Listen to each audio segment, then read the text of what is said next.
Hey all, Bree from the No Guilt Mom podcast, and I have got a gift for you this holiday season. If you love the No Guilt Mom podcast, and I mean love the No Guilt Mom podcast, then tell us about it. Leave us a review, and you can be entered to win a No Guilt Mom gift card. All you have to do is leave a review, take a screenshot, and then simply go to noguiltmom.com/review to enter our giveaway for a free No Guilt Mom gift card, simply for telling us what you think about the podcast. It is amazing. But don't delay. Get right on this, as we're going to be giving away that No Guilt Mom gift card on December 21st.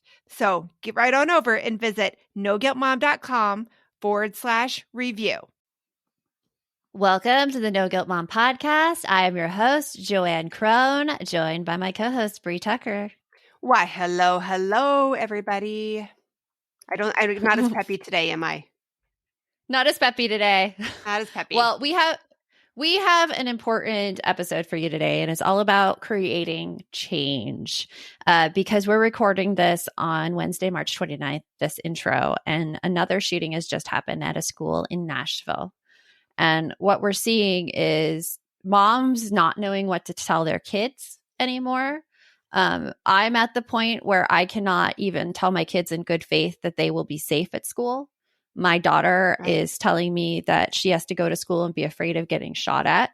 Like, she's 14 years old. And when you see kids going through this, it comes to a point where you're like, okay, like these, oh, that's too bad that happened, thoughts and prayers, it's not enough anymore. Right. And I feel like even it's all so overwhelming. It's so overwhelming to see this happening over and over again and feeling like I'm not going to be able to make a difference. That's the part that's been like very sobering for me. And I know it's not a good mindset. It's not a good mindset to be in. There are things I can do. Yeah, there are things that all of us can do that will make a difference. And today's episode is all about how to create that change and how to stick with it, especially when you're talking about the schools. And specifically, our guest, Lauren Cikara, she has dedicated her career to advocating on behalf of and with youth to ensure they have opportunities to learn, grow, and lead as healthy and engaged participants in their communities. And her work at Active Minds is to create resources that support K through 12 youth in changing the conversation about mental health. And while our conversation does revolve around mental health, which, you know, it is part of the reason for these shootings, but it is only a part of it. We can make change in the schools and mental health, but we can also make change, especially in our country, in terms of gun control and legislation, which I know you say that and people are like, oh, don't want to get political. Like, do you get that, Bree? Yeah, I do. And I feel like at this point, I don't see this as political. I see this as our country has a lot of issues. We all can agree on that, no matter what side of the political spectrum you're on. And I think almost all of us can agree that there are mental health issues. Mm-hmm. And I think that those mental health issues and the fact that we aren't providing the support that we need to in our country is only exacerbating the violence problem that we have, specifically the gun problem that we have. Yes. So if you're hearing this and you're like, oh my gosh, they're getting political, this is a whole country problem. Yeah. And even other people outside the country, like in our Balance membership the other day, one of our members from Canada asked, how do you talk to kids about the gun crisis going on and the other shooting that happened in the schools? And my advice to them was, in my line of thinking, I want to be the one that my kids get the information from first, because there's so much misinformation out there, especially among kids, that I want to give them a really good overview, objective of the situation. And so I recommend talking to them. And I talked to my kids about this one. And I said, oh my gosh, there was another school shooting. I can't believe this happened. This is scary. Did you guys hear about it? My 14-year-old did, of course, and she had some things to say about it and some questions and just some fear that we talked through. And my 9-year-old also had questions about it as well. My daughter from the conversation actually ended up joining Students Demand Action, which is very similar to the resource that we're going to recommend for you to join if you feel overwhelmed and if you feel you can't make a difference. Go check out momsdemandaction.org. It is a nonpartisan group comprised of moms who are fighting against the gun lobby to get restrictions on these weapons, and specifically against the assault rifles, which, interesting fact, Bree, I found out that we had an assault rifle ban in this country when we were in high school. Like, they weren't allowed. Yep. Mr. Bill Clinton passed that. Yes. And then it wasn't renewed by George W. Bush. Correct. And so that was surprising, but it was a bit uplifting because it showed me that, you know what, our country's done this before. We didn't see this problem when it was in effect. We could do it again. We have like the solution. We just need to get it pushed through. Yeah. So we hope you enjoy our conversation for some actionable things to do for mental health in the schools. And then make sure to join us for the after talk because we have some other things to share with you. So we hope you enjoy the show. You want mom life to be easier. That's our goal too. Our mission is to raise more self-sufficient and independent kids, and we're going to have fun doing it. We're going to help you delegate and step back. Each episode will tackle strategies for positive discipline, making our kids more responsible and making our lives better in the process.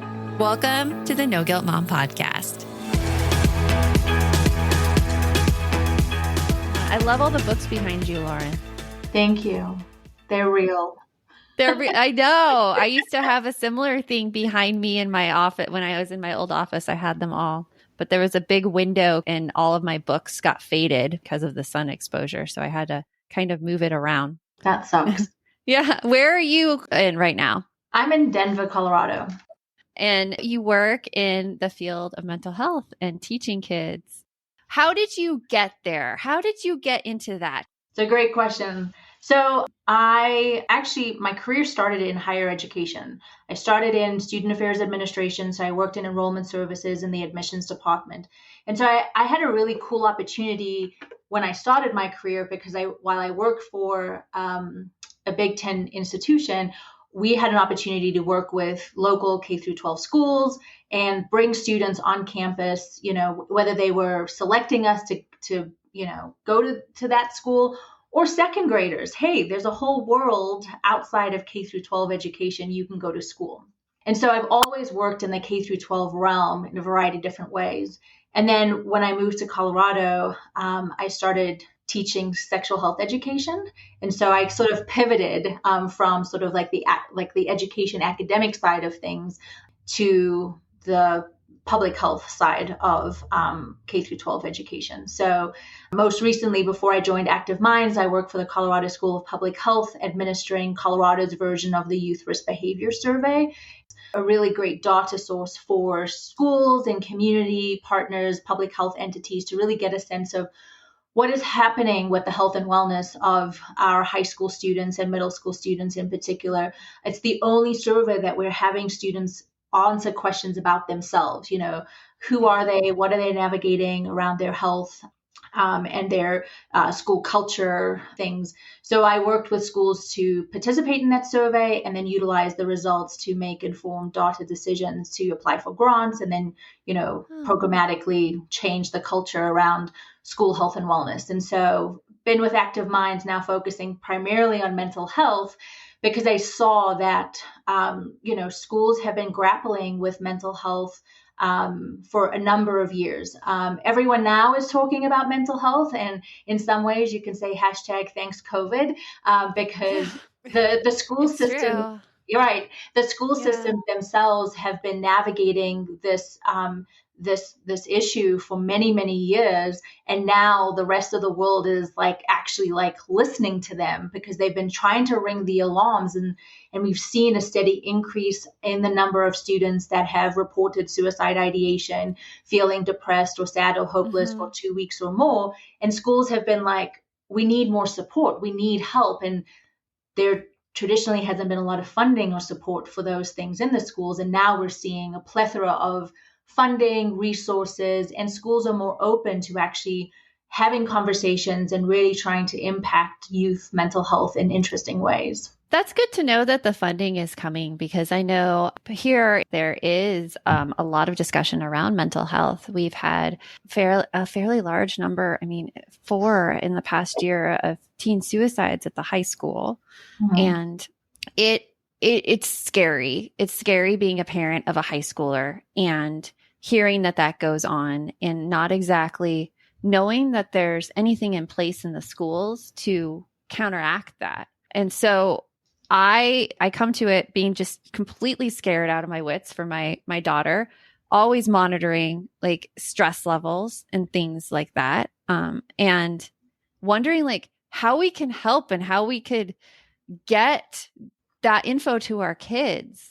So what have you seen that is really impactful to do for kids? Like one thing that you've seen for mental health? This message is sponsored by Greenlight. It is so hard to raise kids who know how to manage money. Bree, right now, my kids are all about earning money for presents. My daughter wants to get presents for all of her friends, and my son is doing a Secret Santa with his friends. Oh, I hear you. And if you're looking to raise kids that are financially responsible, we have got a lifesaver recommendation for you that you need to check out. It is Greenlight. Greenlight is a debit card and money app made for families that gives kids and teens an easy and fun way to gain financial literacy, all while giving parents peace of mind. You can send instant money transfers, automate allowance, and even keep an eye on kids' spending with real-time notifications. Meanwhile, your kids can begin their journey towards financial autonomy by learning how to save, invest, and spend wisely. So sign up for Greenlight today and get your first month free when you go to greenlight.com/NGM. That's greenlight.com/NGM to try Greenlight for free. Greenlight.com/NGM.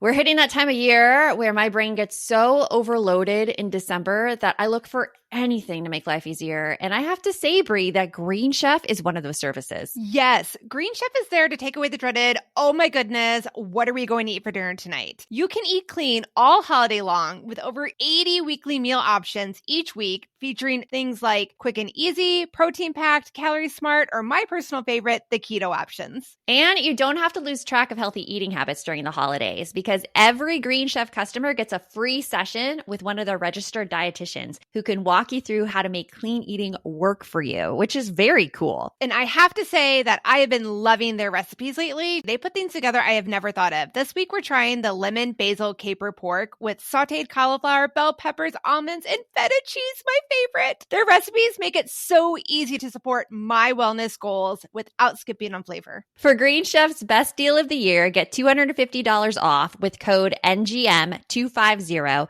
at greenchef.com/NGM250. That's greenchef.com/NGM250. And don't forget to use that code NGM250 to get $250 off. Green Chef, the #1 meal kit for eating well. I think just talking about mental health, Active Minds is all about changing the culture, the conversation about mental health. And so I think when we as adults shy away from having conversations about mental health and sharing about our own mental health with our students and the youth in our lives, we're part of the problem. So young people know that they have mental health, just like they have physical health, and they want to talk about it. We have destigmatized it from a youth perspective, but not from sort of an adult perspective just yet. We're getting there. It's really not destigmatized yet. Exactly. So I think, using everyday language and the tools just to have conversations on the daily is a good step to take. Whether you have an elementary school student or a high school student, talk about mental health. One of the things that Active Minds has is something called Validate, Appreciate, Refer, VAR. And really, VAR are sort of like conversation tools to support people having a conversation, an everyday conversation about how are you doing? How's your mental health? That sounds very impactful, like validate, appreciate, refer. I want to like take him through like the whole thing, because Here's what the struggle I see. Like our parents now, we grew up in a generation where you said mental health wasn't talked about. Like it almost makes us feel weak when we have to say stuff like I am struggling. Like I know Bree, like we have we know each other's experiences and just the struggle is so hard. Yeah.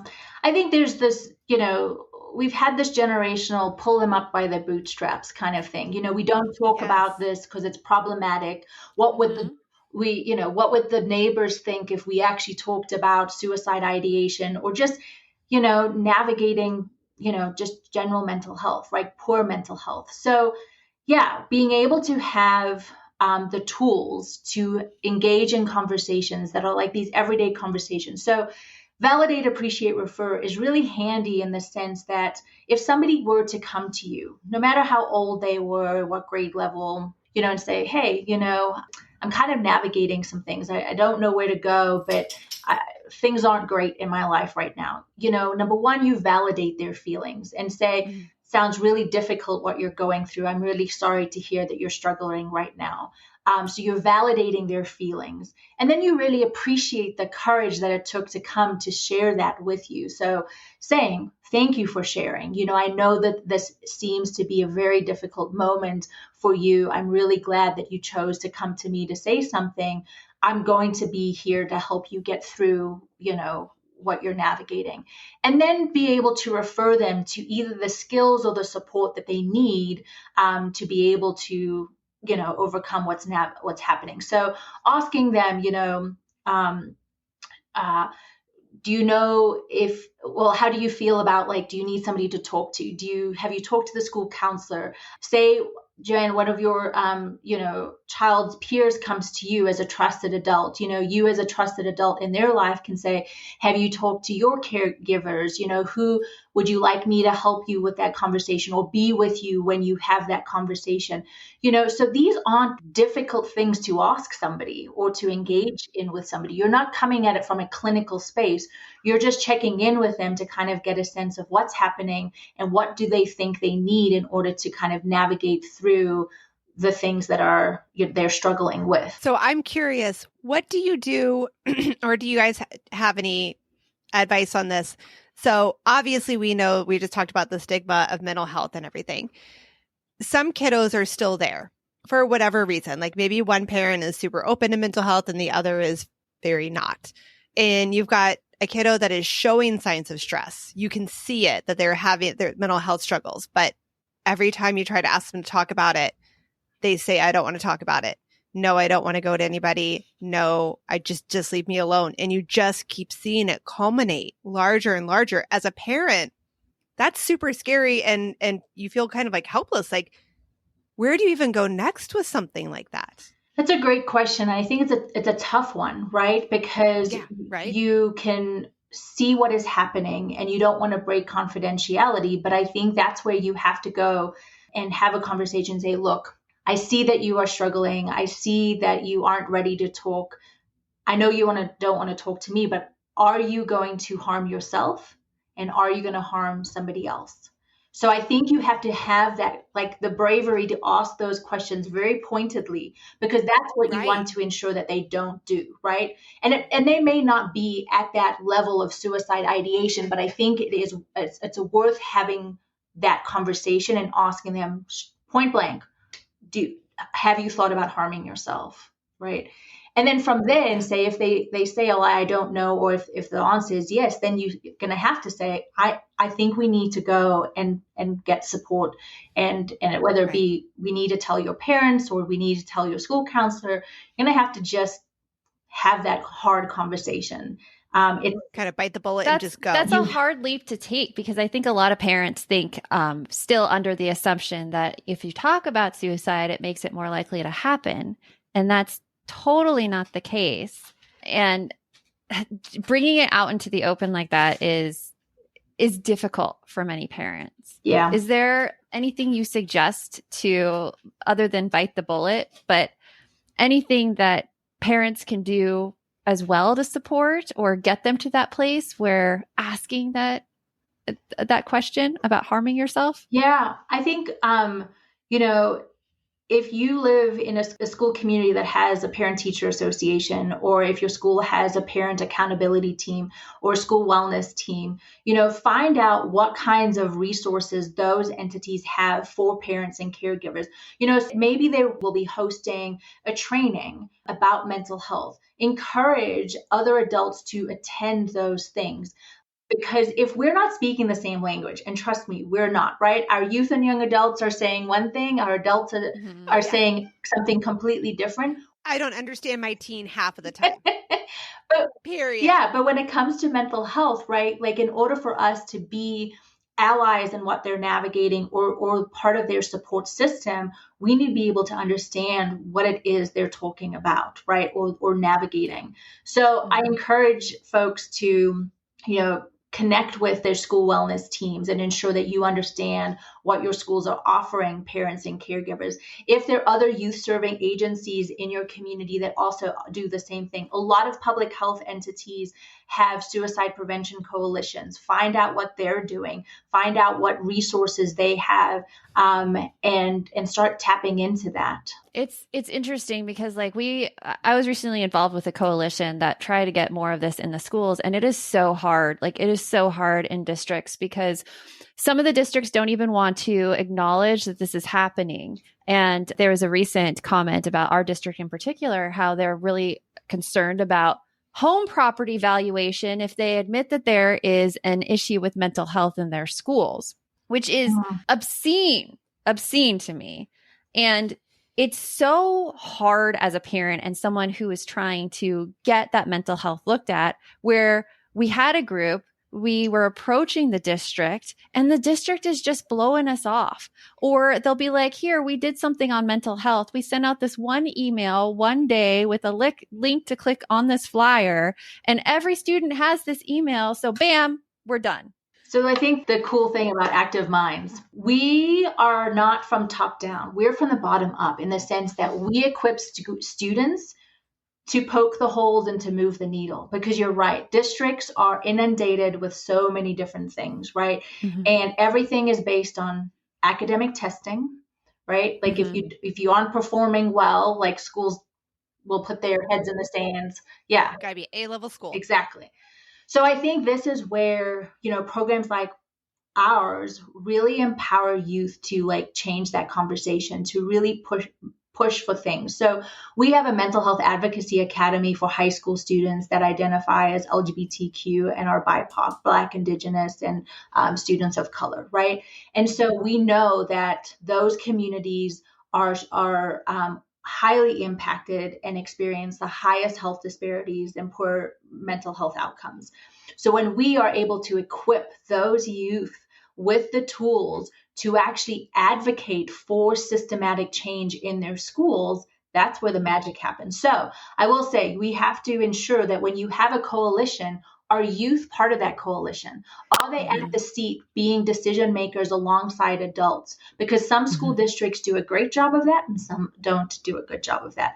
Hey, Aubrey here, and I wanted to share one of my favorite gifts to give during the holiday season, a Storyworth book. It is the most amazing gift ever. Storyworth is an online service that lets you create a special and unique gift of someone's story. I've given Storyworth books to both of my parents, and it has been their favorite gift, hands down. And did I mention it is so easy? Storyworth emailed my parents questions every week that I handpicked from their massive list of questions that they have. All my parents had to do was open their email and answer them. That easy. I asked my dad questions like, did you have any rules that you set for yourself as a parent, which you immediately broke? And he did. I even asked both of my parents, are you more like your mom or your dad? And they shared a lot of really amazing qualities that I didn't know about my grandparents at the time. Then at the end of the year, Storyworth compiles all of their answers, puts them into this gorgeous book that covers everything. My parents love showing us their books, and I personally love getting a chance to read them. With Storyworth, I am giving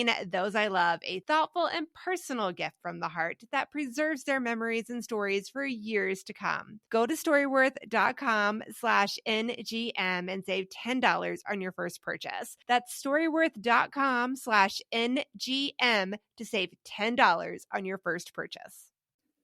My son is playing a game right now on his computer where he's a thief and the cops are after him. So I'm so excited about this new app, Give As We Grow, where instead of being the quote unquote bad guys, kids are practicing giving back. That is so cool, Joanne. I really wish that there was something like this when my kids were younger that got them excited about giving back to others and helped them build a better understanding of what it really means to volunteer. Give As We Grow is the first of its kind free educational mobile app for children ages 8 to 11 that teaches kids via fun, service-focused minigame quests to tap into their unique talents and interests to help others. And did you know that studies show that there is a biological connection between generosity and happiness, and that volunteering improves people's physical and mental health?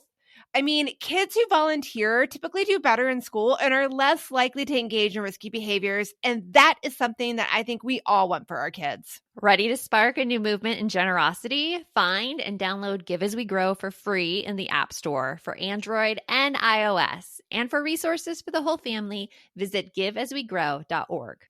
And it's interesting you bring it up because like the coalition that we had youth as the center of it, is the high school youth mental health group, and all of these students coming together, like hearing them speak about their experiences with mental health, and also their experiences bringing their issues to adults, where adults would brush them off, or they would go to a school counselor and the school counselor's like, well, you're with your dad this week, so we need to call your dad. And dad's the one who wasn't all for mental health. And just this lack of understanding about how to help the kids who are advocating and who are doing so tirelessly. So bringing like youth and the students into the picture is phenomenal. I love that you are all doing that. Is there any way to like get through to the actual adults running the district? Because when youth come to them and they're brushed off, it's hard to keep going. Absolutely. And you bring up a really valid point.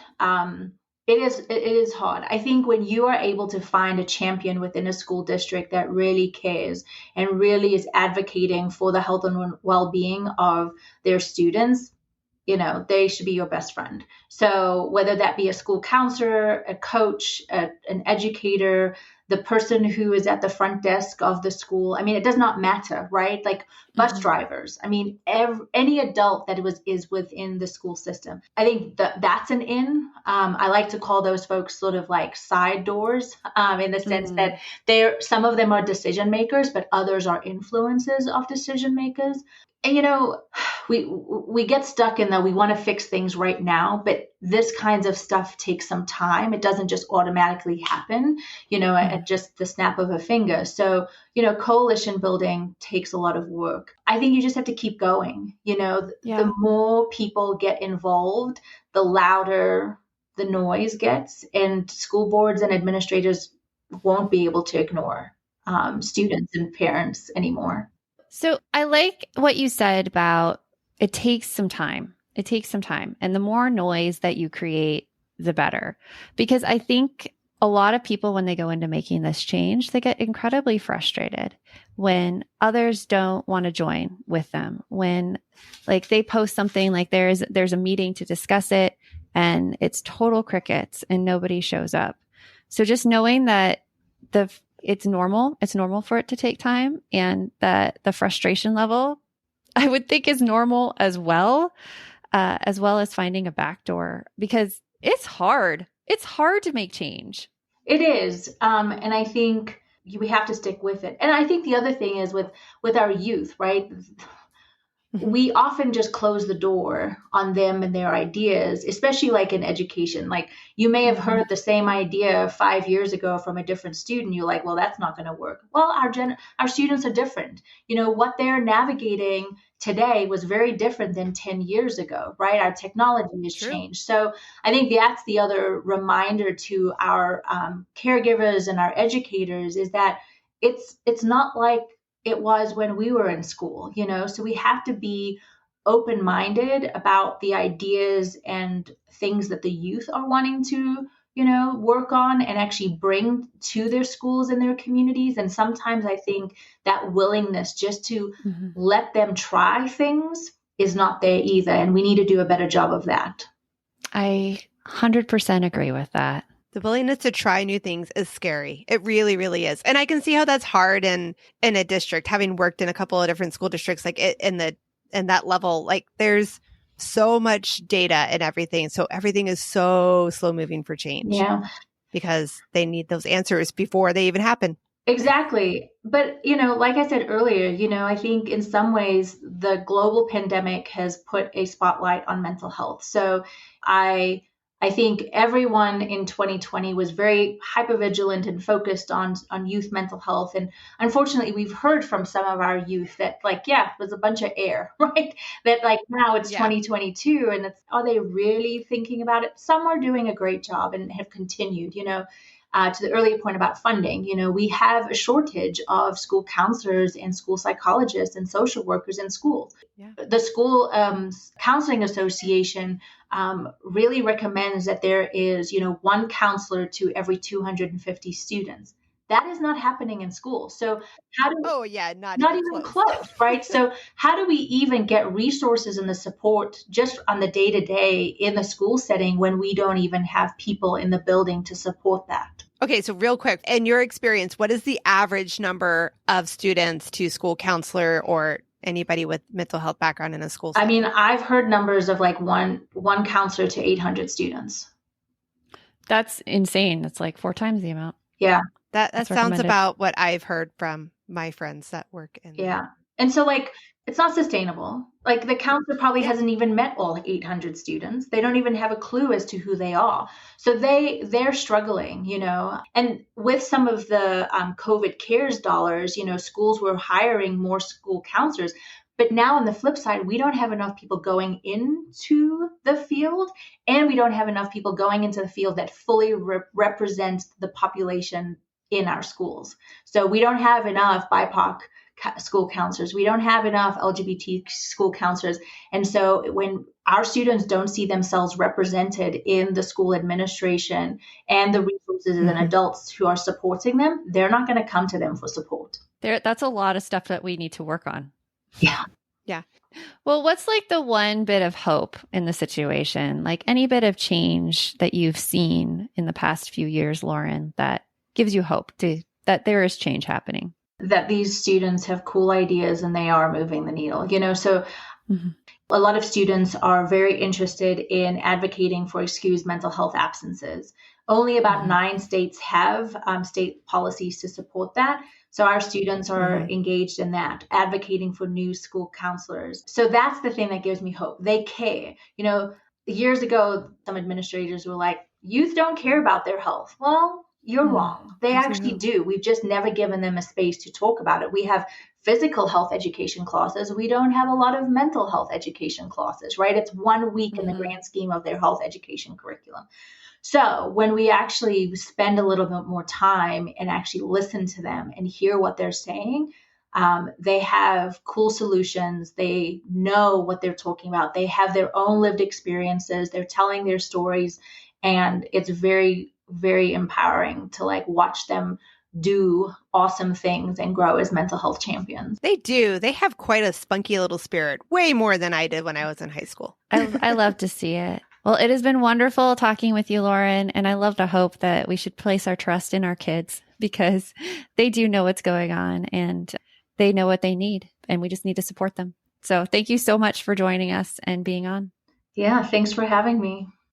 So what I really, really want our listeners to take away from this episode with Lauren is that, first of all, mental health is so important to our youth, and especially in those really difficult and formative years of junior high and high school, and that we can do better for our kids in the school system by providing more support for them, mental health.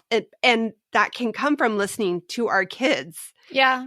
Organizing, right? Organizing, getting together. I want to call our school district and have them start a chapter of Active Minds and get that going there. But another thing I really want people to take away from it was at the very end, Lauren's like, it's not a quick change. It takes time. Yeah. And I think that's something that I need to keep hearing. It's not going to happen immediately. We've got to stick with it.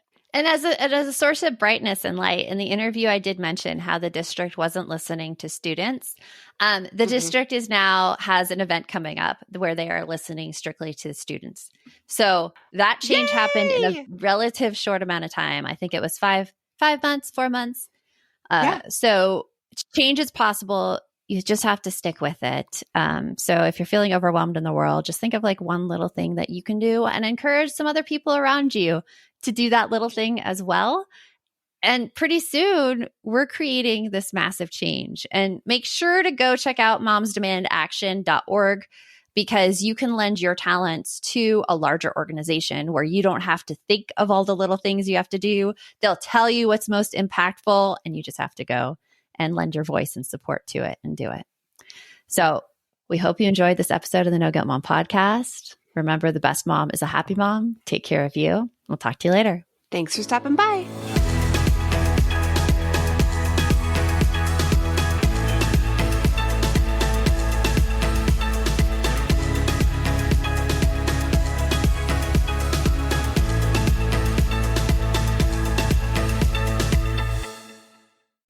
Are you looking for something to listen to with your whole family? Then check out 6 Minutes, produced and created by Gen Z Media. With over 200 twisty, cliffhanger-filled episodes, 6 Minutes tells the story of 11-year-old Holiday who is pulled from the icy waters with no memory of who she is or where she came from. 3 years ago, Brinley Pasternak helped the Anders family uncover the truth about Holiday's past. Now she'll need them to help her find the truth about hers. In 6 Minutes Out of Time, the long-awaited sequel, Cyrus Anders is found unconscious near the mysterious Elixir Academy in Florida, and Brinley learns the school may have a shocking connection to her missing mother. Dive in now and get the most downloaded family audio adventure in history. Follow 6 Minutes wherever you get your podcasts. You can listen early and ad-free with the GZM family subscription.